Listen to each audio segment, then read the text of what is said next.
मैं अयोध्या हूँ। 30 अक्टूबर को अयोध्या में गोलीकांड हुआ और देश भर में हिंदुत्व के ज्वार के बीज पड़ गए। हफ्ते भर बाद ही 7 नवंबर को विश्वनाथ प्रताप सिंह की सरकार गिर गई। भाजपा की समर्थन वापसी के बाद वह बहुमत साबित नहीं कर पाई।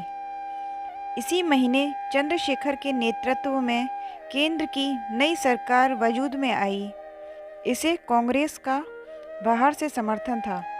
नए प्रधानमंत्री ने एक बार फिर अयोध्या के समाधान की तलाश शुरू की। गृह राज्य मंत्री सुबोध कांत सहाय को दोनों पक्षों से बात करने का जिम्मा सौंपा गया।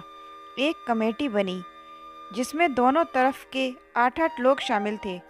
कमेटी में शरद पवार, भैरों सिंह शेखावत के साथ मुलायम सिंह को भी शामिल किया गया। 6 बैठकें हुई। लगने लगा था कि जल्द कोई हल निकल जाएगा। फिर सरकार पर एक ऐसा आरोप लगा कि उसका दम निकल गया।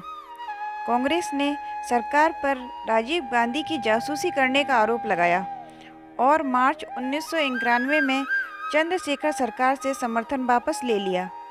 देश एक बार फिर आम चुनाव की दहलीज पर आकर खड़ा हो गया। चुनाव चल ही रहे थे, यहाँ तक कि आधे देश में वोट पड़ भी चुके थे। तभी देश को एक बड़ी त्रासदी का सामना करना पड़ा।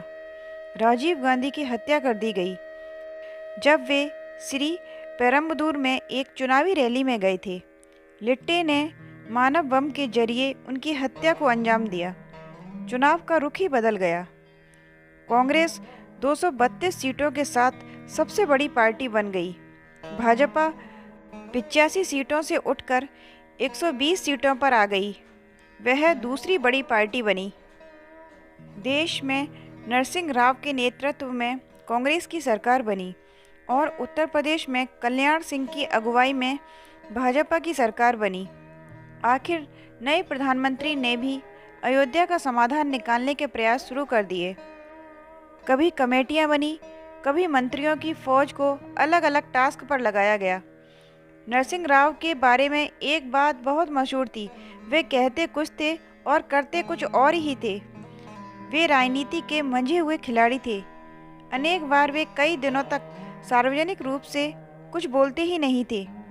कुछ नेताओं ने तो उन्हें मौनी बाबा भी कहना शुरू कर दिया था, लेकिन यह मौन उनका सबसे बड़ा राजनीतिक हथियार था। मैं अयोध्या हूँ के अगले भाग में जानेंगे कि कैसे भाजपा ने नरसिंह राव को राष्ट्रीय आपदा बताकर इस्तीफा मांगा था। जब तक के लिए जय श्री राम।